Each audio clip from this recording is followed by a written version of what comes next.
السلام عليكم، ازيكم حبايبي؟ عاملين ايه؟ يا رب تكونوا بخير. الفيديو بتاعنا النهارده مميز جدا وجميل جدا. تعالوا نعمل مع بعض النهارده القرص الطريه بطريقه سهله وبسيطه وكمان صحيه. لو انت عندك مشكله مع الدقيق الابيض او ممنوعه منه لظروف صحيه ونفسك تاكلي القرص الطريه زي بتاعه امهاتنا بتاعه زمان، تعالوا النهارده نعملها بطريقه صحيه وهتطلع احلى من اللي بنعملها من الدقيق الابيض كمان. شايفين الجمال؟ تابعوا معايا الفيديو للنهايه علشان نشوف كل التفاصيل والتكات بتاعتنا، ولو عجبكم الفيديو ما تنسوش اللايك والشير. يلا بينا نسمي الله ونشوف هنعمل ايه مع بعض. اول حاجة معايا هنا كوباية من المية الدافية، حوالي كده 200 مل من المية. انا استخدمت مج الشاي الموجود عندنا في كل بيت اللي هو سعة 200 مل من السوائل. ضفت مع المية باكو من الخميرة الفورية حوالي كده 10 جرام. وعشان طبعا القرص بتاعتنا صحية فهنستغنى كمان عن السكر، هنستبدله بعسل النحل. هضيف من معلقة لمعلقتين كبار كده من عسل النحل. انا هنا ضفت معلقة واحدة مع الخميرة وبدوبهم بالشكل ده علشان الخميرة بتاعتي تنشط وتتفاعل كده وتعمل فقاعات على الوش. بعد كده هضيف المادة الدهنية اللي معايا. انا معايا هنا كوبايه الا ربع من السمنه البلدي، فكاها بس كده حاجه بسيطه على النار، ما هيش مغليه ولا سخنه ولا اي حاجه، يدوب سيحتها كده حاجه بسيطه. حوالي كده 150 جرام من الماده الدهنيه. هضيف كمان 2 علبه من الزبادي اللي هي العلبه الصغيره اللي هي 75 جرام. لو عندك اكتر من كده ممكن تزودي، لو حابه تشيليها خالص وتزودي لبن حليب مفيش اي مشكله. انا حبيت استخدم اللبن الرايب او اللبن الزبادي عشان تكون زي القرص الطريه اللي احنا بنعملها بالدقيق الابيض، ودي طبعا عملناها مع بعض قبل كده على القناه وكانت جميله جدا، وكل اللي دقوها وكمان جربوها عجبتهم جدا. شوف الفيديو على القناه هيعجبك جدا. بعد ما قلبت كده كل المكونات بتاعتي مع بعض واختلطت كويس مع بعض، هضيف الدقيق بتاعي. انا معايا هنا كيلو من دقيق القمح الكامل. انا حبيت اوريكم نوع الدقيق اللي انا بستخدمه اللي هو دوبيلا، جميل جدا وطعمه حلو وبينفع في كل المعجنات الصحيه اللي انت ممكن تعمليها. ضفت كمان مع الدقيق معلقه صغيره من الملح ومعلقه صغيره مش مليانه من البيكنج باودر. وبعد كده الاضافات اللي انا هضيفها دي اختياري، حابه تضيفيها تمام، مش حابه تضيفيها خلاص مفيش اي مشكله. انا ضفت معايا هنا معلقه صغيره من اليانسون الحصى ومعلقه صغيره من حبه البركه ومعلقتين كبار من السمسم الني. هقلب بقى كل المكونات بتاعتي كده مع بعض، وبعد كده هنكمل العجن بتاعنا بميه. لو انت حابه تكملي العجن بلبن رايب او بلبن مفيش مشكله زي ما تحبيه. طبعا دقيق القمح الكامل يختلف عن الدقيق الابيض شويه، فلازم نضيف الميه بالتدريج لحد ما نوصل لقوام العجينه اللي انا هوريهولك دلوقتي. انا هقلب بس كل المكونات كده مع بعض، وبعد كده هبدأ انزل ايديا علشان احس العجينة واشوف محتاجة قد ايه سوائل تاني. انا هحضر جنبي كده كوباية من المية، حوالي برضو 200 مل من المية. انا مستخدمة هنا مج الشاي الموجود عندنا في كل بيت عشان اسهل عليك الموضوع شوية. هنزل بالمية بتاعتي على مرتين او 3 مرات كده، وابدأ الم العجينة لحد ما تختفي كمية المية اللي انا حطاها، علشان اوصل لقوام عجينة يكون مظبوط، لا هي يابسة قوي ولا طرية قوي. هوريك القوام المظبوط اللي احنا عايزين نوصله دلوقتي، بس اهم حاجة تضيفي كمية السوائل بتاعتك بالتدريج. انا هنا ضفت كوباية المية اللي كانت معايا كلها، وبعد كده حسيت ان العجينة بتاعتي شادة كده شوية، ضفت لها حوالي 3 معالق كبار من المية كده وبدأت قلبتها بالشكل ده. عجينتنا النهاردة مش محتاجة عجن كتير ولت كتير زي باقي المعجنات اللي احنا بنعملها مع بعض على القناة. يدوب بس تلميها كده وتحسي ان العجينة بتاعتك ناعمة معاكي ولمت معاكي، خلاص بتغطيها وتسيبيها تخمر كده في مكان دافي. هي اخدت معايا حوالي كوبايتين وربع من المية، حوالي كده 430 مل من المية، وعلبتين الزبادي اللي انا ضفتهم في الاول. هغطي بقى العجينة زي ما شفتم كده بكيس وبعد كده بفوطة، واسيبها في مكان دافي تخمر حوالي كده نص ساعة. شايفين العجينة ما شاء الله خمرت معانا وبقت بالجمال اللي انتوا شايفينه ده. ههبط الخمر بتاعها وهبدأ اقطعها بقى لكرات صغيرة زي ما تحبي، الحجم اللي انت عايزاه.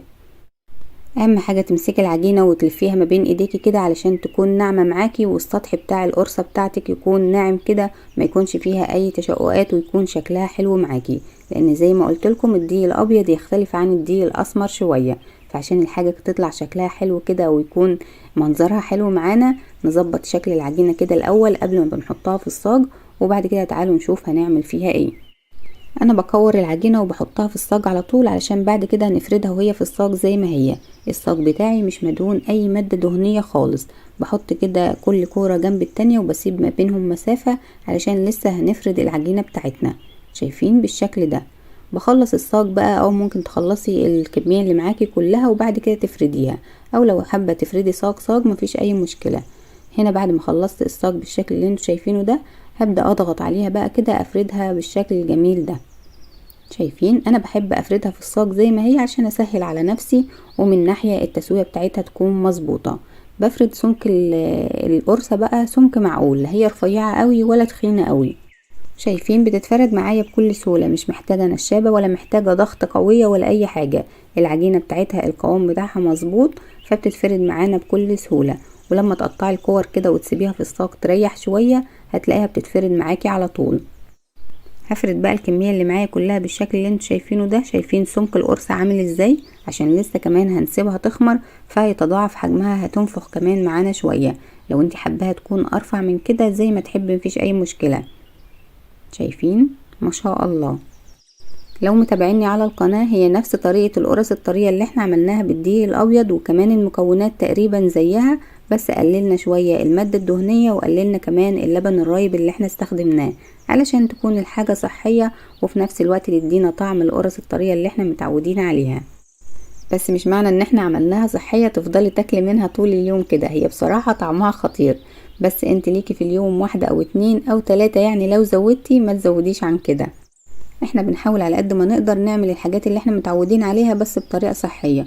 وبرضو ارجعي للدكتور بتاعك لو انت ماشية على نظام غذائي معين. خلص بقى الكمية كلها بنفس الطريقة كده، وتعالوا نشوف هنعمل ايه بعد كده. الكيلو دي كمان هيطلع معاكي من 36 ل 38 قرصة، هيكون الكمية بتاعته معقولة جدا. بخلص بقى الكمية كلها بالشكل ده، وبعد كده بغطيها بفوطة واسيبها في مكان دافي تخمر معايا.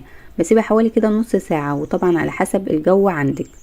يعني لو احنا في الشتاء هتاخد وقت اطول شوية، لو احنا في الصيف مش هتاخد وقت خالص، في ثواني كده هتكون خمرانة معاكي بالشكل الجميل اللي انتوا شايفينه ده. وهنا بقى القرص بتاعتنا بعد ما خمرت معانا وتضاعف حجمها بالشكل الجميل اللي انتوا شايفينه ده، قبل ما بندخلها الفرن بنرش عليها كده رشة خفيفة جدا من المية علشان تاخد لون موحد وتسوية موحدة وهي في الفرن. مش حابة تعملي الخطوة دي مفيش اي مشكلة. ممكن كمان تدهني وش القرص بتاعتك بشوية من اللبن او صفار بيضة لو انت حابة، بس انا حبيت اعملها اقتصادية وما نزودش الحاجات اللي فيها شوية، فرشتها رشة خفيفة جدا من المية. تعالوا بقى نتكلم عن التسوية المظبوطة في فرن البوتاجاز. في الوقت اللي احنا سايبين فيه القرص بتاعتنا تخمر معانا، بنشغل الفرن عشان يسخن كويس جدا. اهم حاجة الفرن بتاعنا يكون سخن كويس جدا ومحقق درجة حرارة عالية علشان القرص تاخد تسويتها المظبوطة وما تغيبش معانا في الفرن وما تنشفش مننا. بعد ما الفرن يسخن معانا والقرص تكون خمرت كده معانا، بندخل اول صاج احنا فردناه على ارضية الفرن، بنسيبه حوالي 2-3 كده، وبعد كده نرفعه على طول على شبكة الفرن علشان نديها تسويتها المظبوطة. ما نحطهاش كده على الشبكة، بتكون بعيدة على النار قوي فتاخد وقت طويل في الفرن، لكن دخليها الاول على ارضية الفرن 2-3 بس كده في الاول، وبعد كده ارفعي الصاج على طول على الشبكة تكون في نص الفرن شغال من تحت بس على نار متوسطة مايلة للعالية شوية، ما بنشغلش الشواية خالص غير في اخر دقيقة كده.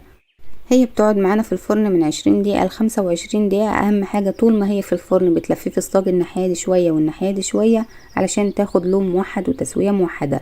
وطبعا عشان دقيق القمح الكامل لونه غامق شوية، فانت ما بتاخديش بالك من اللون اللي اخدته القرصة، فحط النقطة دي في اعتبارك، وخدي بالك من الصاج طول ما هو في الفرن عشان ما تقعدش معاكي وقت طويل في الفرن وتنشف منك. ولو حسيتيها انها نشفت منك بعد ما طلعت من الفرن، ببخاخ المية اللي احنا رشينا بيه عليها قبل ما تدخل الفرن، رش عليها كده وغطيها بفوطة وهي في الصاج زي ما هي، هتلاقيها ردت كده من حرارة الفرن وبقت طرية معاكي وبالجمال اللي انتوا شايفينه ده. لو انت عاملة كمية كبيرة وحابة تحفظيها وتفضل طرية معاكي بالشكل الجميل ده، بعد ما تبرد وتهدى كده تماما، شيلي كل 3 أو 4 كده في كيس تلاجة وشيليها في الفريزر، وقبل الاستخدام بفترة طلعيها من الفريزر وسيبيها كده على الرخامة تفك، هتلاقيها طرية معاكي كأنك لسه خبزاها. وبكده الفيديو بتاعنا يكون خلص. اتمنى انه يكون عجبكم، واتمنى ان انتوا تجربوه، ولو عجبكم ما تنسوش اللايك والشير، وتسيبولي تعليق صغير كده تحت الفيديو لانه بيفرحني وبيشجعني جدا. وانتظروني في الفيديو الجاي ان شاء الله، والسلام عليكم ورحمة الله وبركاته.